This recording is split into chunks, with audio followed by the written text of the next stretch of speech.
मेरी 15 साल दुल्हन बेड पर बैठी हुई थी। अभी इसके पीरियड शुरू हुए 1 महीना ही हुआ था, लेकिन इस लड़की की शादी कर दी गई थी। वो बहुत छोटी और मासूम थी। मैं करीब जाकर बेड पर बैठा और उसके होंठों पर हाथ रखा तो वो उछलकर पीछे हट गई और मुझसे कहने लगी, ये क्या बदतमीजी है। मैंने तो सुना था शौहर शादी की रात दुल्हन को गिफ्ट देता है और लाइट बंद हो जाती है, फिर सुबह हो जाती है, लेकिन तुम ये सब मेरे साथ क्या कर रहे हो। तो मैंने कहा, असल खेल तो शादी की रात लाइट बंद होने के बाद शुरू होता है। ये सुनकर वो थोड़ा डर गई। अब मुझे अपने जज्बात पर काबू पाना मुश्किल लग रहा था, इसलिए जल्दी बेड पर लेट कर जोर से अपना मेरी मर्जी के खिलाफ पूरे घर वालों ने मिलकर मेरी शादी करवा दी थी। लेकिन ये नहीं था कि मैं किसी और को पसंद करता था। मैं अभी शादी इसलिए नहीं करना चाहता था क्योंकि अलीजा की उम्र बहुत ही कम थी। मेरे घर वालों ने इस लड़की की उम्र तक न देखी। इतनी कम उम्र लड़की से मेरी शादी करवाना चाहते थे। मैं इतनी कम उम्र लड़की से शादी नहीं करना चाहता था, लेकिन घर वालों ने मेरी एक ना सुनी। अलीजा जो कि मेरी भाभी की ही बहन थी, तो मेरी शहीना भाभी की बहन अलीजा, उससे मेरी शादी कर दी गई। कमरे में अलीजा दुल्हन बनी बेड पर बैठी हुई थी। मैं सलाम करके अंदर दाखिल हो गया। मैं उसके करीब जाकर बैठ गया। मैं पहले शादी नहीं करना चाहता था, लेकिन शादी के बाद मुझसे कंट्रोल नहीं हो रहा था। जज्बात पर काबू पाना मुश्किल लग रहा था। मैंने जैसे ही करीब जाकर उसके नरम मुलायम गुलाबी होंठों को अपनी उंगली से छुआ तो मेरी उंगलियां इसके होंठों पर लगते ही उसके होंठ कांपने लगे थे। तो इसने झटके से मेरा हाथ पीछे किया और मुझसे कहने लगी, ये क्या बेशर्मी है, हाथ पीछे करो अपना। तो मैंने भी झट से बोला, क्यों करूंगी अपना हाथ पीछे, अब बीवी बन चुकी हो मेरी, और वैसे भी बहुत शौक था ना तुम्हें मुझसे शादी का, और स्टेज पर मुस्कुरा मुस्कुरा कर बैठी हुई थी। अब तुम्हें भी तो पता चले कि शादी की रात शौहर अपनी बीवी के साथ क्या करता है। आज तो मैं तुम्हारी चीखें निकलवा के ही दम लूंगा। होश तो तुम्हारे तब उड़ जाएंगे जब मैं तुम्हारे बेहद करीब आकर ये सब कुछ।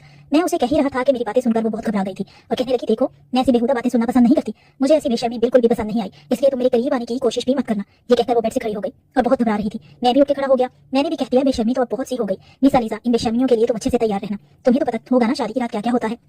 तो अलीजा कहने लगी, मुझे भी तुम दूध पीती बच्ची ना समझो, मुझे भी पता है कि शादी की रात शौहर क्या क्या करता है। ये सुनकर मुझे थोड़ी सी परेशानी हुई। मैंने उसे पूछा, शौहर ऐसा क्या क्या करता है दुल्हन के साथ, जरा मुझे भी तो बताओ। वो जिस कदर भोली थी, मुझे नहीं लगता था कि उसे शादी की रात के बारे में कुछ भी पता होगा। कहने लगी, शादी की रात तो शौहर अपनी बीवी को मुंह दिखाई का तोहफा देता है। मैंने कहा, उसके बाद क्या होता है। तो कहने लगी कि फिर शौहर एक लंबा लेक्चर सुनाता है कि उसके अम्मी अब्बू का ख्याल रखना, उनकी खिदमतें करना और उनका हर हुक्म मानना वगैरह वगैरह। तो मैंने कहा, अरे वाह, तुम्हें तो इतना बड़ा लेक्चर देने की जरूरत ही नहीं पड़ेगी मुझे, तुम्हें तो सब पता है। कम उम्र में ही तुम बहुत ज्यादा समझदार हो। हाँ, समझदार तो मैं हूँ, और मुझे ये भी पता है कि अपने सास ससुर को अपने काबू में कैसे करना है। ये सुनकर तो मुझे ताज्जुब बहुत हुआ और मैं हैरानी भरी नजरों से उसकी तरफ देखने लगा। फिर मैंने सर झटका और उसे कहने लगा, अच्छा चलो, ये तो तुम्हें सब कुछ पता है, लेकिन इसके बाद क्या होता है। तो वो कहने लगी, लाइट बंद हो जाती है और सुबह हो जाती है, बस इतना ही मैंने ड्रामों में देखा हुआ है। उसके बाद सुनकर मैं बेसाख्ता उसको घूर के रह गया।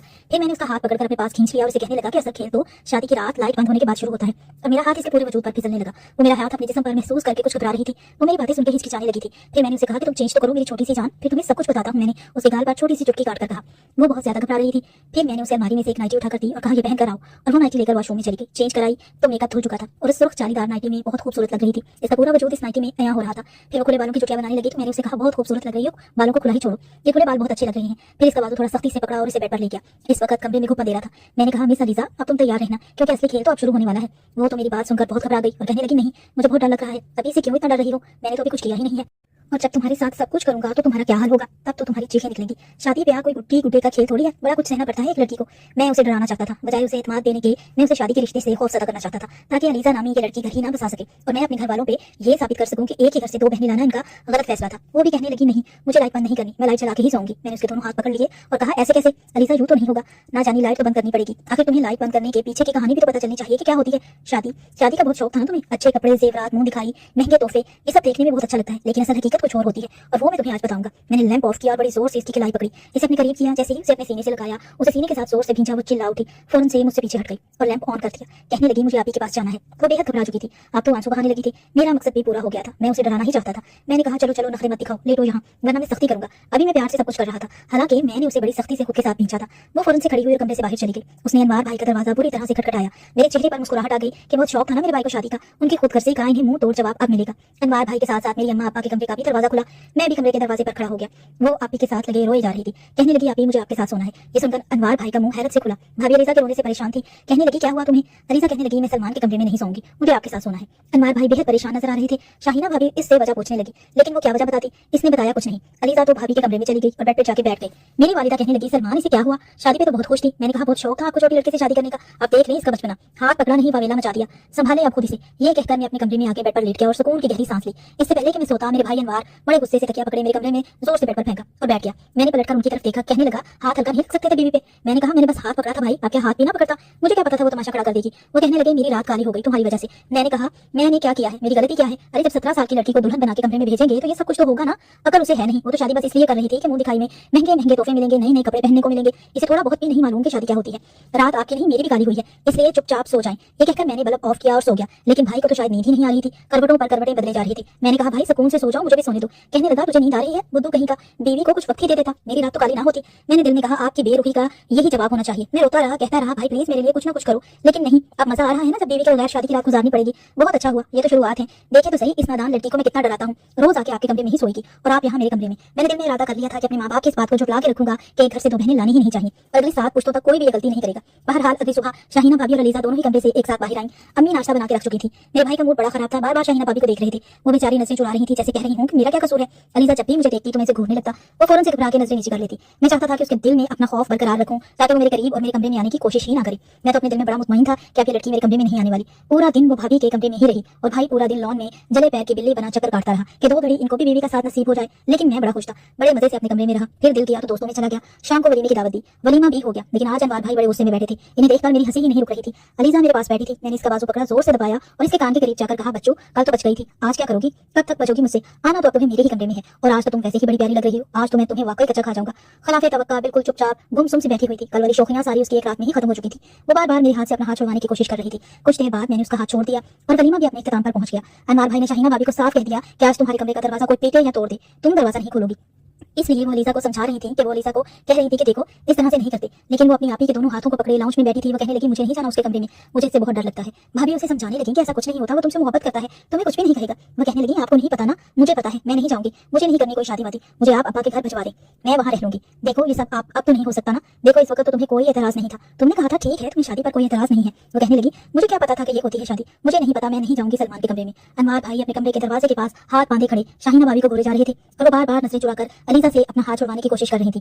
उसे समझा रही थी कि सलमान तो तुम्हें कुछ नहीं कहेगा, कुछ तो अकलमंदी का मुजाहिरा दिखाओ, क्या बचपना है। अलीजा देखो इस तरह नहीं होता। लेकिन वो रोने लगी, कहने लगी नहीं ना आप प्लीज मुझे घर भिजवा दे। मैं अपने कमरे में ही था, दरवाजा खुला हुआ था, लेकिन अंदर से सारा नजारा देख रहा था। बड़ी मुश्किल से शाहीना भाभी ने उसे समझा बुझा के अपने कमरे का रुख किया, लेकिन वो कमरे में नहीं आ रही थी। बाहर सोफे पर बैठी अपनी उंगलियां मरोड़े जा रही थी। वो बहुत घबराई हुई थी कि जैसे कमरे में आएगी तो उसकी जान निकल जाएगी। ये देख के मैं बड़ा मुतमईन था, लेकिन मैं ये नहीं जानता था कि वो इस कदर खौफजदा हो जाएगी। वो चुपचाप कमरे में आई, मुझसे बात किए बगैर उसने अलमारी खोली, उसने कमरे का दरवाजा तक बंद नहीं किया, अलमारी में से अपना एक लिबास निकाला और वॉशरूम में चली गई। मैं उसकी एक एक हरकत को नोट कर रहा था। वो बाहर आई तो बिल्कुल साकी में थी। फिर आहिस्ते से अपना तकिया उठाया, लिहाफ उठाया, बाहर जाने लगी। मैंने कहा तुम कहाँ जा रही हो? कहने लगी मैं लाउंज में ही सोऊंगी, मुझे आपके साथ नहीं सोना। मैंने कहा मर्जी है तुम्हारी, अच्छा ये लाइट बंद कर दो और दरवाजा बंद करके जाना, ठीक है? वो फौरन से मान गई। यहाँ तक तो सब कुछ ठीक था, वो मुझे कुछ भी नहीं कहती थी। ज्यादातर वक्त इसका शाहीना भाभी के साथ गुजरता था, यहाँ फिर मेरी अम्मी के साथ। वो इनके साथ बैठी रहती, गप्पे मारती रहती, हंसती रहती, लेकिन जैसे ही ऑफिस से आता मुझे देख के उसे जैसे सांप सूंघ जाता। शाहीना भाभी ने तो किचन संभाल लिया था, लेकिन वो महारानी किचन का कोई काम नहीं करती थी। बस इसका एक ही काम था, मेरी अम्मा के साथ बैठ के बातें करना, हंसना, लतीफे सुनाना। अब भाभी उसकी कंपनी में बड़े खुश रहते थे। जब सब सो जाते तो वो लाउंज के सोफे पर आराम से सो जाती और फिर सुबह सबके उठने से पहले बस कमरे में आके तकिया फेंकती थी, लेकिन कमरे के अंदर नहीं आती थी। 15 दिन गुजर गए थे। अब्बा ने कहा कि सबसे पहले हनीमून पर अनवार और शाहीना जाएंगे, जब वो वापस आ जाएंगे फिर सलमान और अलीजा को भिजवा देंगे। भाई और भाभी तो बहुत खुश थे, लेकिन अलीजा बड़ी उदास हो रही थी। वो कहने लगी आप अभी क्यों जा रही हैं? मुझे भी साथ ले जाएं, मैं भी आप लोगों के साथ ही घूमकर आ जाऊंगी, मुझे सलमान के साथ नहीं जाना। शाहीना भाभी उसे समझाते हुए जा चुकी थी। अब ये हुआ था कि वो अनवार भाई के कमरे में जाके सो जाती थी, लेकिन मुझे कुछ होने लगा। जाहिर है मेरी बीवी थी। शुरू में तो अब्बा और अनवार भाई की वजह से मैंने ये सब कर दिया था, लेकिन अब दिल चाहता था वो कमरे में आई, मुझसे बातें करे। कुछ फिक्री से जज्बात भी थे जो अब तंग करने लगे थे, लेकिन जिस कदर मैं उसे खौफजदा कर चुका था तो वो मुझे देखते ही खौफ खाने लगती थी। एक बार मुझे नींद नहीं आ रही थी। मैंने सोचा कि मुझे अलीजा से अपने रवैये की माफी मांग लेनी चाहिए और इसे अपने कमरे में लाना चाहिए। इसे वो प्यार और वो सब कुछ देना चाहिए जिसकी वो हकदार है, और मैं भी कब तक इससे दूर रह सकता था। आखिर जो होना था वो तो हो चुका।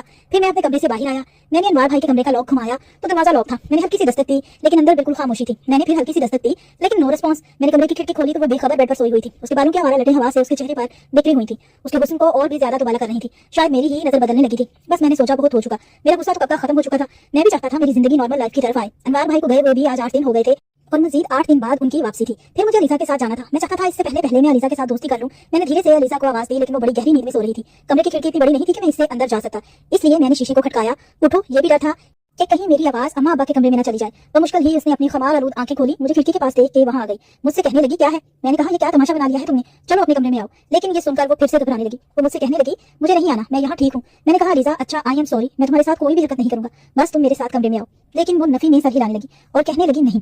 मैं अपने कमरे में आके अपना जी जलाने लगा कि अपने पाँव पर कुल्हाड़ी तो मैंने खुद मारी है।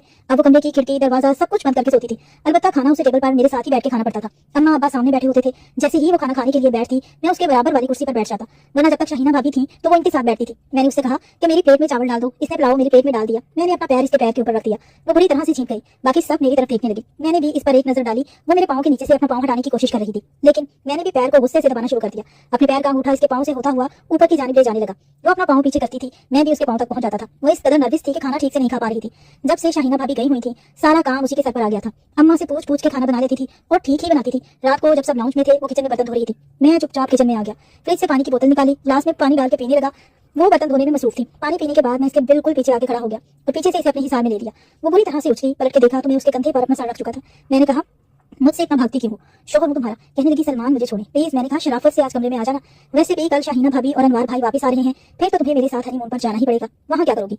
अलीजा, अगर आज तुम कमरे में नहीं आई तो कल तो तुम्हें आना ही पड़ेगा, फिर मेरे साथ हनीमून पर भी जाना पड़ेगा। याद रखना, गिन गिन के बदले लूंगा तुमसे। पता नहीं क्यों मैं उससे गलत बात कर देता था।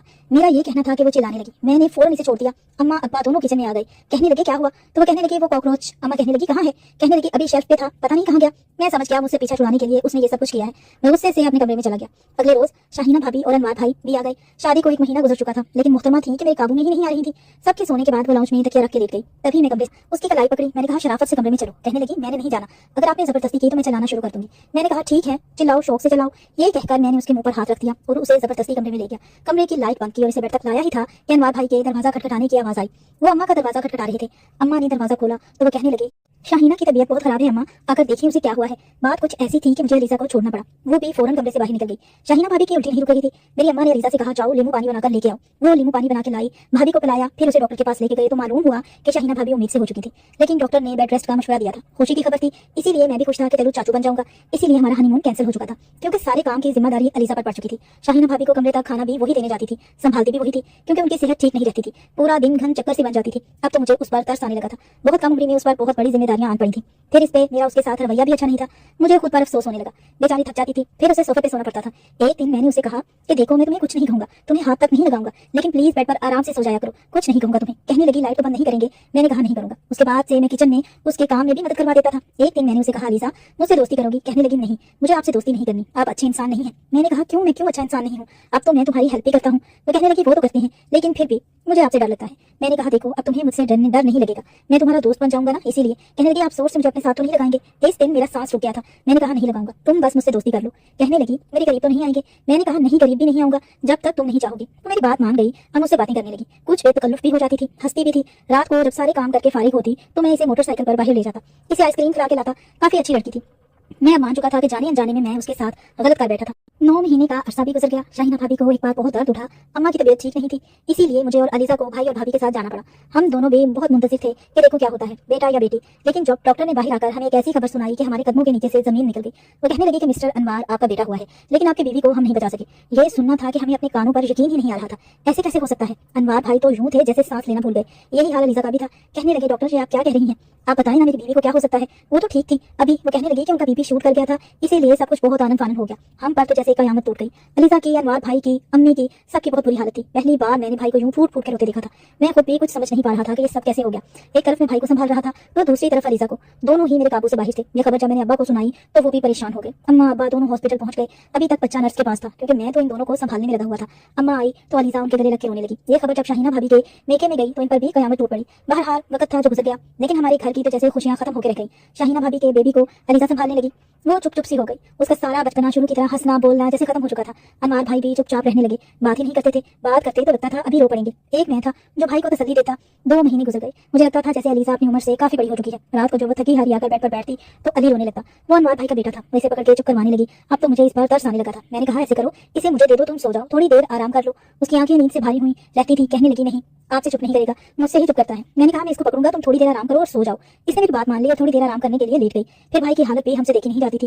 वो बहुत ज्यादा परेशान और गमज़दा रहते थे। हमने बड़ी मुश्किल से इनको दूसरी शादी के लिए मनाया, लेकिन वो मानते ही नहीं थे। लेकिन फिर भी हमारी बहुत कोशिशों के बाद आखिरकार 2 साल के बाद वो मान ही गए, तो हमने उनकी शादी कर दी। लेकिन इसके बाद भी उनका बेटा अलीजा ही संभालती थी और हम दोनों को ही अपने माँ बाप समझता था। इतना अरसा गुजरने के बाद अलीजा पहले की तरह शोक चंचल नहीं रही थी। बहुत ज्यादा थकी और उदास रहने लगी थी। एक रात इसने खुद ही अपना सर मेरे कांधे पर रख दिया और कहा कि मैं बहुत थक चुकी हूँ जिंदगी के सफर से, प्लीज आप मेरा साथ देंगे। मैंने बहुत ही प्यार और मोहब्बत से उसका हाथ थामा और इसे कहा कि इसे मुझसे डरने की कोई जरूरत नहीं है, ना ही वो पहले की तरह डरती थी। मैं हर तरह से तुम्हारा साथ दूंगा और तुम्हें किसी भी चीज के लिए परेशान होने की जरूरत नहीं है। इस तरह से हमने अपनी जिंदगी का आगाज किया, जो कि बहुत ही मुश्किल था। अगर कहानी आपको अच्छी लगी है, इसको लाइक करके शेयर कीजिएगा और चैनल को सब्सक्राइब करना बिल्कुल मत भूलिएगा। शुक्रिया।